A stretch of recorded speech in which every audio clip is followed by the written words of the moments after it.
I want to express my thanks to those who organized this event, everyone from Alexandria University and from the Cairo Regional Center. It really, I know it's been put together in a short period of time. It so far today has been an excellent program. I hope I will come almost up to that level. And I also realize that we're late in the day.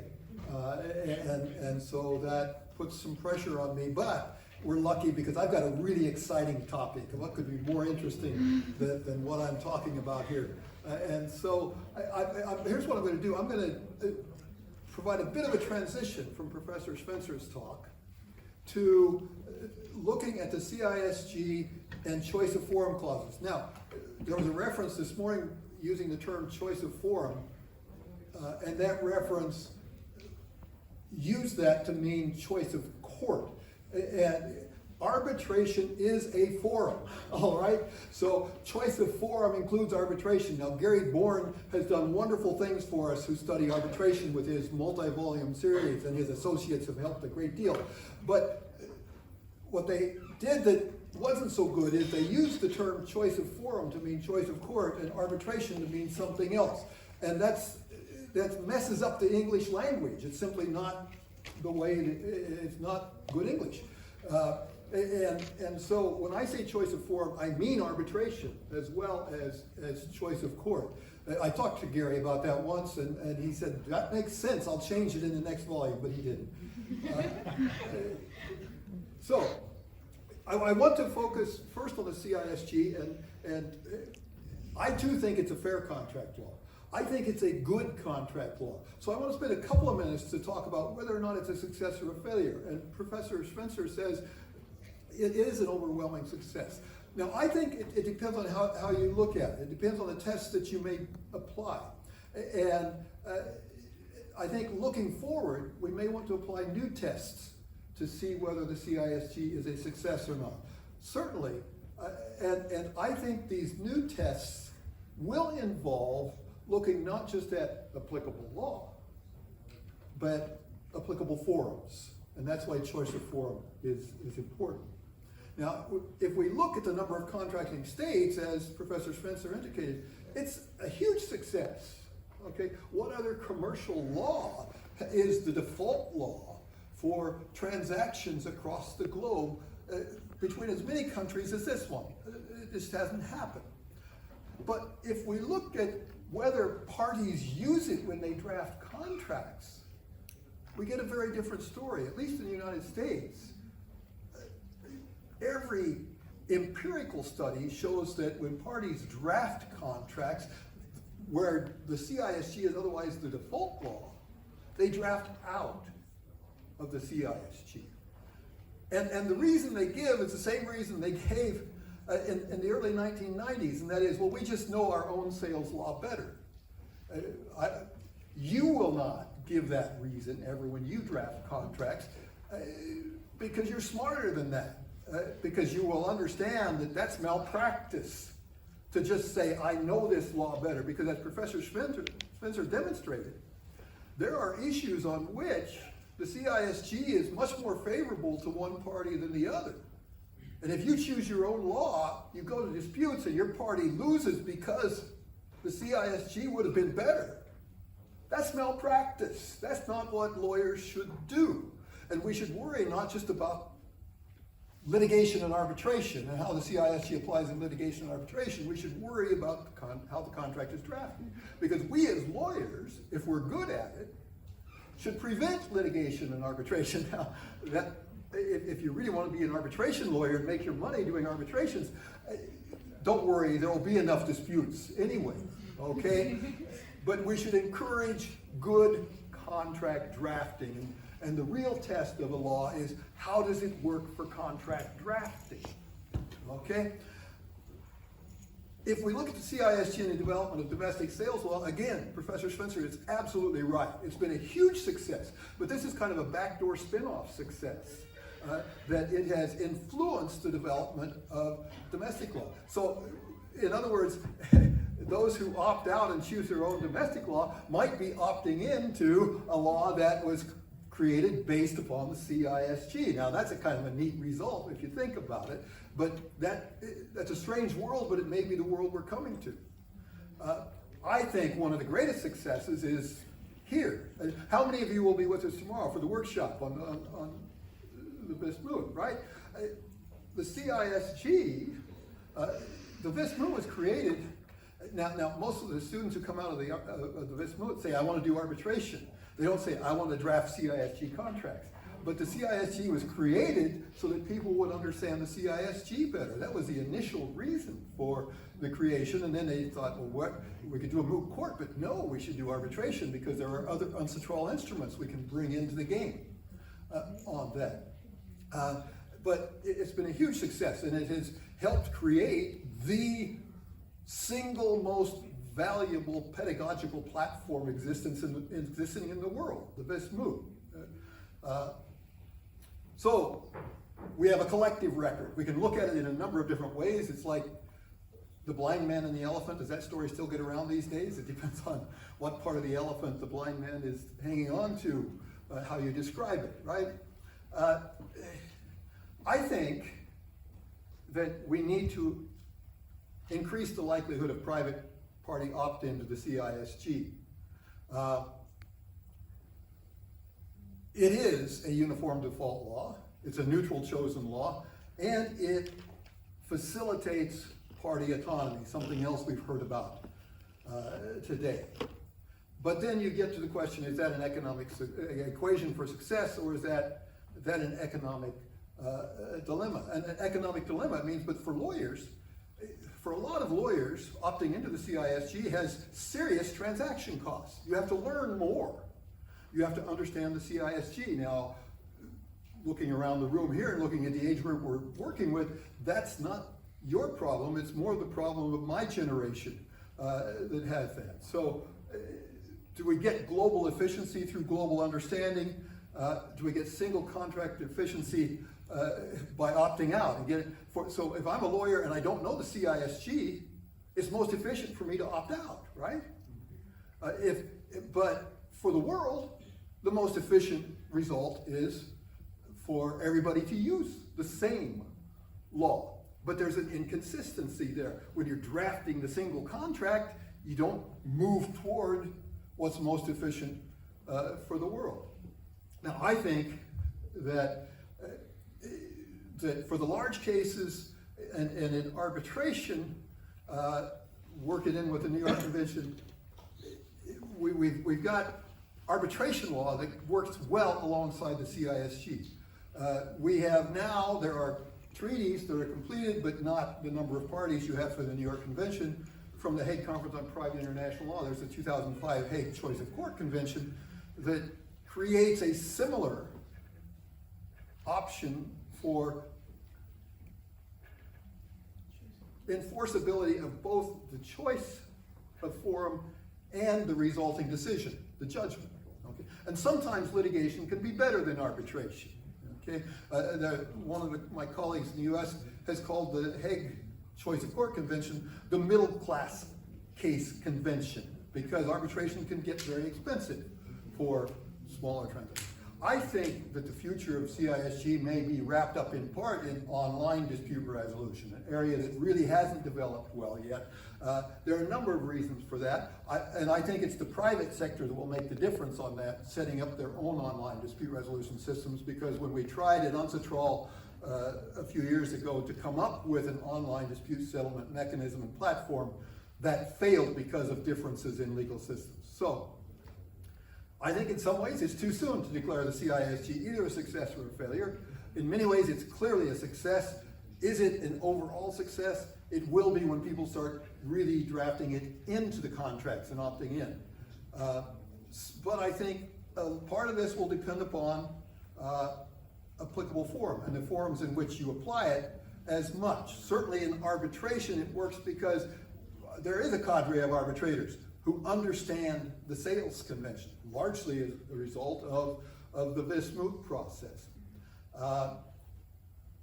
I think that the qualities of uniformity and neutrality will continue to be extremely important in making the CISG a success in the process. And so there is great hope as we move forward. Now let me look more specifically at choice of form in the CISG. And this is here where I think perhaps I hope that what I say will provide some kind of a segue into tomorrow's discussion of the VISP problem, because it comes up. And here we start with two basic doctrines that are not substantive law doctrines, they're arbitration. They're dispute resolution doctrines. They're applicable in, not just in arbitration, they're applicable in litigation. One is the separability doctrine, and the other is the competence doctrine. Two fundamental doctrines of arbitration. They exist because of the word consent. You can't have arbitration unless you have consent, all right? But you must have consent not just to the sales contract in the case of a CISG contract or the general contract itself, but you must have consent to the dispute resolution mechanism, the choice of forum. And we separate those out for validity purposes principally, and that may mean that different law applies, and that makes private international law, it makes conflict of laws extremely important in the analysis of any problem that comes up in this area. Competence plays in with this, but competence really goes to the question of who decides a question. Okay? It's not what law do you apply when you decide the question, but who decides the question. So when we look at the doctrine of separability, we see that invalidity or non-existence of the underlying contract does not necessarily entail invalidity or non-existence of arbitration agreement. You can have an invalid contract but a valid arbitration agreement, and so you go to arbitration to litigate, to decide the dispute over the validity of the rest of the contract. You can have an invalid arbitration agreement, but that doesn't necessarily entail invalidity of the main underlying agreement. Now, I think as a practical matter, you're going to find that if you have invalidity of one, you're going to have invalidity of the other, but they have to be analyzed separately. Moreover, the law governing the question of validity of the main contract and validity of the arbitration agreement may be two different laws, and they may lead you to different outcomes, okay? And you may have different form requirements. We had an extended discussion of the in-writing requirement under the New York Convention in an arbitration agreement earlier today, okay? And that is a formal validity rule that applies to the arbitration agreement, the arbitration clause. It doesn't apply to the rest of the contract. CISG allows you to have an oral contract and it'll be valid, okay? The New York Convention requires that you have a written arbitration agreement, okay? Separability clearly plays in there, and you have different rules that apply to the two separate questions. So the second doctrine, the doctrine of competence comes in. Right? And we usually think of this doctrine as telling us that an arbitral tribunal has jurisdiction to determine its own jurisdiction, or competence to determine its own competence, right? Now, but that's not always true. The doctrine is simply stated, it's more complex in its application. If we look at the UNCITRAL model law, we see that it's a very simple application, okay? Because this is the arbitration rule, which is written by arbitrators, right? Or people who like arbitration.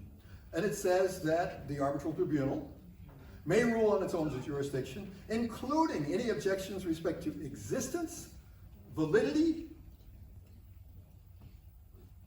and other questions, okay?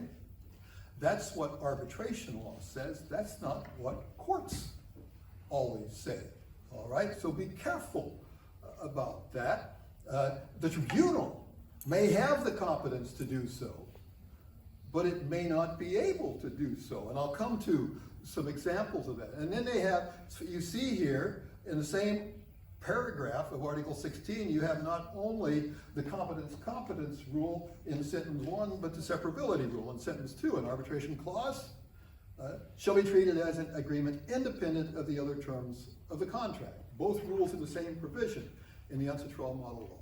But again, if you go back and analyze it, particularly from a drafting context, and you're drafting an arbitration clause or drafting a choice of court clause, there are 5 basic issues you must consider.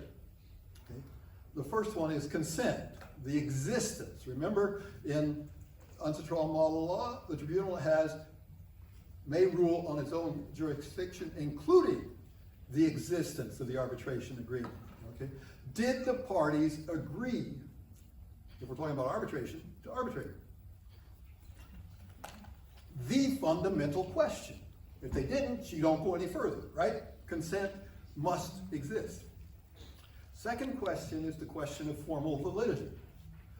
Is the way in which you express the agreement consistent with the law that applies to the requirements that must be met?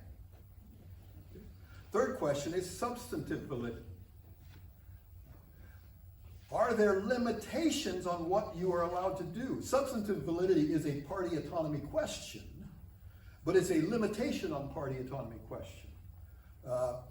We saw earlier today a discussion of certain matters in Egypt for which you may not be able to agree to go to arbitration. And most legal systems have those limitations.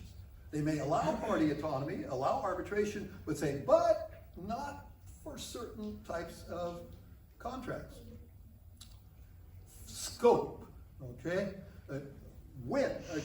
If you've got an arbitration clause, what does it allow to go to arbitration? And are there issues that are not within the scope of that arbitration clause?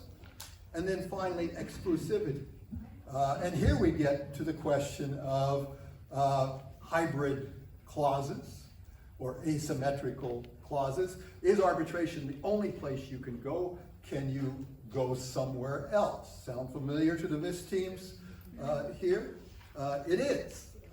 So as to each of these 5 basic issues, you have to first ask 2 questions. And here, what I'm trying to do here is give you a framework. Okay? Because what lawyers do, and we don't like everybody to think, we like everybody to think that we solve complex problems, right? The truth is we solve very simple problems. But first we have to break the complex problem down into the simple parts. And once we get to the simple parts, the solutions are easy. So what we need to learn to do as lawyers is make life easy for ourselves, right? And you make life easy for yourself if you break the complex problem down into the simple problems. And regarding each of these 5 issues with a forum selection clause, there are 2 basic questions. The first one is, what law governs? What law do you apply to get the answer to any questions about the issue? And the second one is, who decides? Now the second one seems easy under the UNCITRAL model law because it says, hey, the arbitration tribunal can decide every issue about its own competence, including whether or not the parties even consented to go to arbitration. Okay? So let's look at that question of consent. What law governs the question of consent? Where do we find it? All right?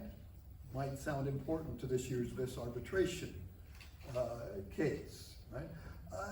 And who determines whether an agreement to arbitrate exists? Now in the VIS moot, the answer to the second question is easy because even after you've argued jurisdiction, the tribunal moves on. And so you've got to assume the tribunal will decide that. But that's not the way courts have dealt with it. And you'll see that in the VIS moot, you often argue arbitration issues by citing not to arbitration decisions, you do, but you cite to judicial decisions. Well, if competence is everything, how could we possibly have cases that decide these issues? That doesn't make any sense. If you think about it, it's logically inconsistent, right? So let's look at this. The basic law on arbitration is the New York Convention. Says this convention shall apply to what? The recognition and enforcement of arbitral awards. Okay? Now, and it's called the United Nations Convention on the Recognition and Enforcement of Foreign Arbitral Awards. But it starts with a rule that doesn't have anything to do with recognition of awards. It has everything to do with recognition of your agreement. It's the jurisdiction rule, paragraph 2. And it says, contracting states shall recognize agreements to arbitrate. But agreements in writing, that's a formal validity issue. So we're starting to break down here the language to apply to the issues. And then concerning a subject matter capable of settlement by arbitration, arbitrability, which kind of falls into, you can create a different separate category for it from validity, but it's a validity issue because you can't have an agreement on certain issues. If Egypt tells you you can't have arbitration of a certain agreement, then it's not arbitrable. Okay? The court in Article 2, paragraph 3, still at Article 2, shall refer the parties to arbitration unless it finds that the said agreement is null and void, inoperative, or incapable of being performed. Now that tells you that courts decide questions of validity. Okay? Courts also decide questions of formation of the agreement. That's consent. But what happened to competence, right? Doesn't the arbitration law say the arbitration tribunal decides all these things? And the UNCITRAL model law, where we find the rule of competence in Article 16, tells us in Article 8, a court shall refer the parties to arbitration unless it finds that the agreement is null and void. So Article 8.1 says a court can rule on validity. Okay? And then arbitral proceedings may nevertheless be commenced or continued, and award may be made while the issue is pending before the court. Which is interesting because you can have parallel dispute resolution in arbitration and in litigation. Now, let's go to the consent question a little bit, and if we go to that question, we see that both in the UK and the US, the courts have said consent is a matter not for arbitrators, but for the court. And Lord Hope of Craighead in the premium NAFTA case says if there was no contract to go to arbitration at all, an arbitrator's award can have no validity, okay? There can be no competence, okay? So where the arbitration agreement is set out in the same document as the main contract, the issue whether there was an agreement at all may in effect affect all parts of it. And if you think about this, if only arbitrators could decide the question of consent, whether an agreement was formed, what does that do to access to justice? You've just taken away my right to go to court. Because if you and I have a dispute, all you have to do is say, we had an agreement to arbitrate. And once you've said that, what do we have to do? Competence. The arbitrators decide, right? So you've just taken, you unilaterally, by claiming arbitration, have just taken away my right to go to the courts. Can you have that kind of a system? Okay. The same conundrum works the other way. Okay. It doesn't mean you should have to always go to courts, because if we have a valid arbitration agreement, but only courts can decide it, then you've taken away my right to rely on your consent to arbitration. Okay. So we have a real conundrum there in the process. But in both the UK and in the United States, the courts have said, look, it's for courts to decide whether the obligor ever signed the contract, whether or not an agreement to arbitrate was formed. Okay? So the question of consent, at least in the US and UK, is when we ask what law, when we ask who decides, it's the court. Okay? Let's move on then. Formal validity. What law governs? This one's a little easier, and this is good. And who determines? Well, this is pretty easy. Arbitration law governs, because both the New York Convention and the model law give us a rule. Okay. It's just that it gives us a rule that's troublesome in today's age of electronic communication, because it says the agreement must be in writing, signed by the parties. Okay? Can that be electronic communication? Well, under the 2006 amendments to the model law, the answer is yes, but the model law didn't amend the New York Convention, did it? And what does that mean when you get there? Substantive validity. You'll see that I'm going to leave some questions unanswered here. I'm not going to answer all the questions for you.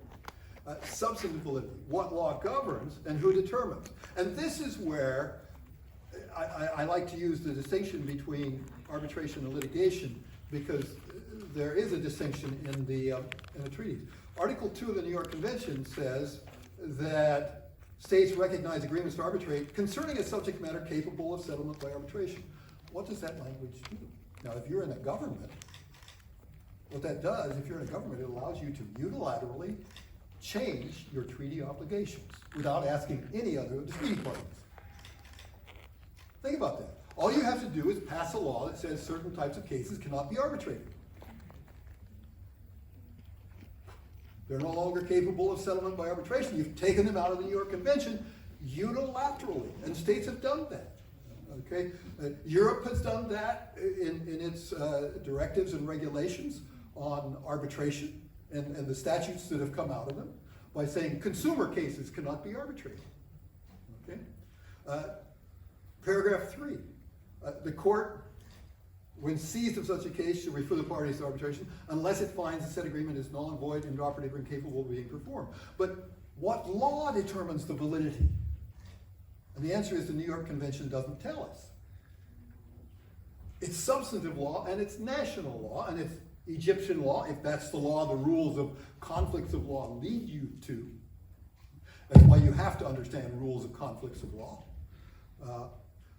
Article 5, which is on the back end, recognition enforcement of the arbitral award, says, again, you can deny recognition enforcement if the case is not capable of settlement by arbitration under the law of the country that is asked to. Now we have a choice of law rule in Article 5. We didn't have a choice of law rule in Article 2. You see the difference?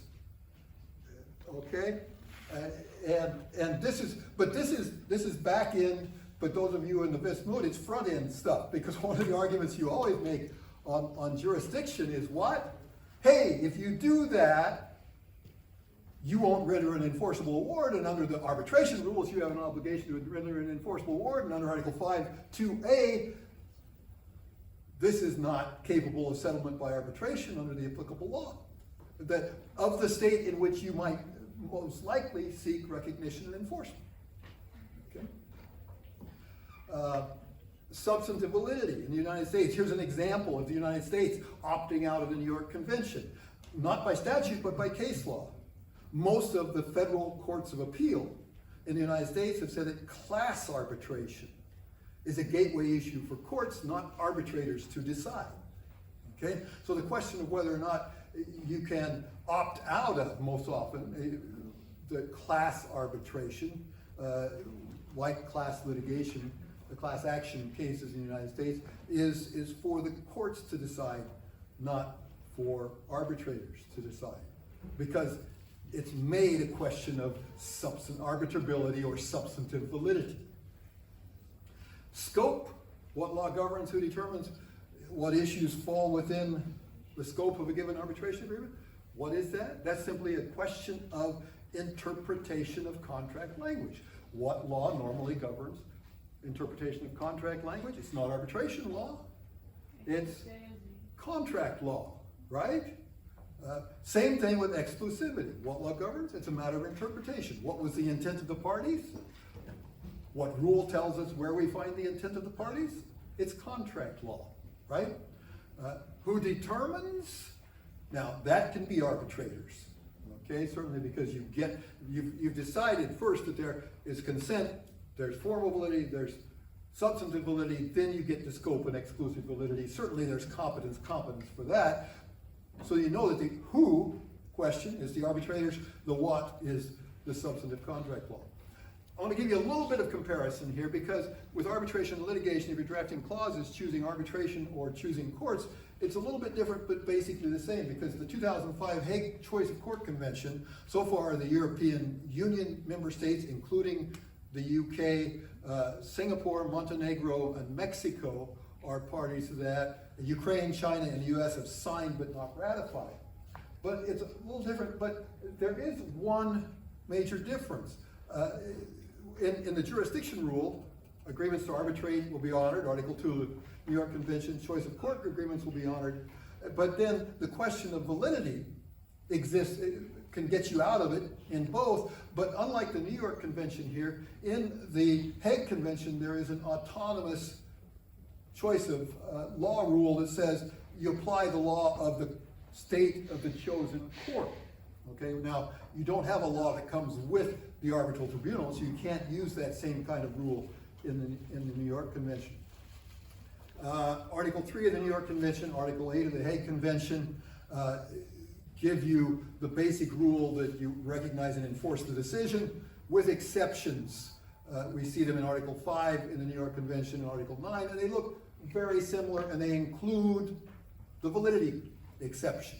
Okay, I'll go on this one. There are states that when they ratify the New York Convention or the Hague Convention can choose certain declarations that limit their obligations. They're a little bit different, but I just want to wrap up here by looking at this. Remember, there choice of forum clauses. There are 5 basic questions that you need to focus on. For each of them,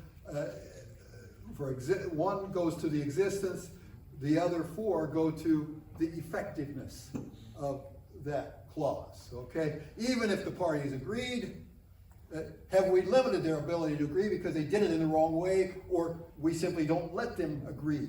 That's formal validity and substantive validity, and then what did they agree to? That's scope and exclusivity. So, but existence is a matter of substantive contract law. You won't find rules of consent in arbitration law. Okay, validity, substantive law, and the New York Convention. I've broken it down here, and I can make the PowerPoints available on the existence, consent, and substantive validity questions. We've already looked at that.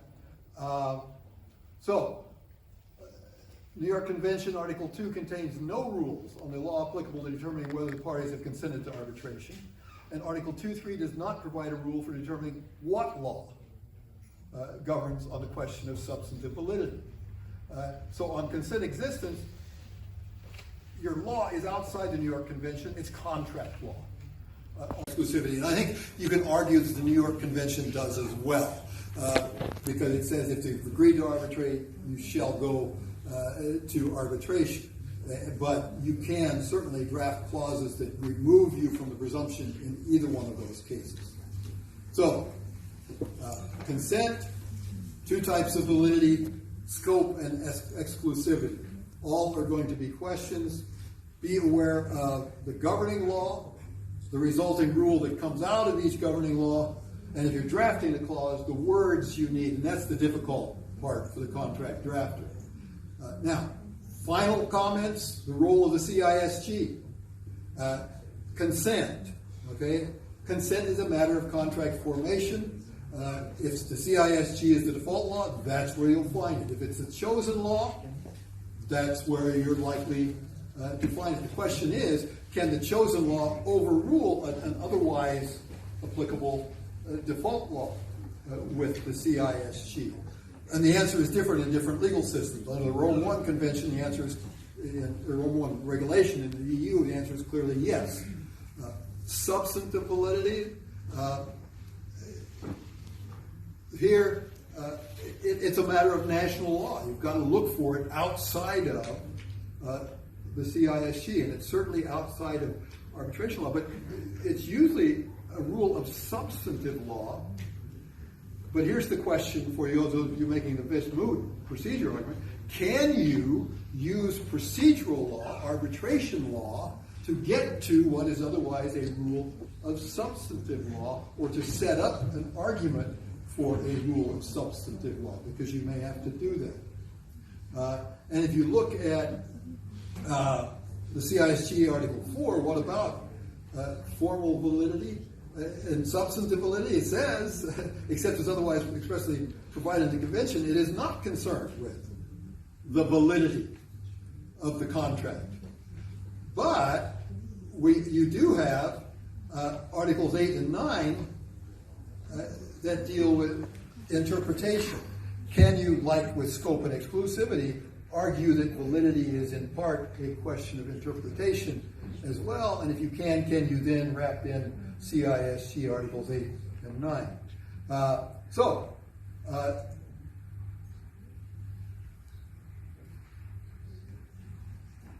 Final comment, CISG, I think, is a wonderful, fair, good system of law. It's been incredibly effective in a lot of areas. It has been excluded by lawyers almost automatically in too many cases. What is the test of success? I think that's yet to come. I think a new generation of lawyers can make a huge difference on that. But finally, when you break it down, start with the basic questions. And with a choice of forum clause, there are the 5 basic questions. Ask yourself what law answers the question and who applies that law. That, I hope, should help you get to the result. Thank you for your attention.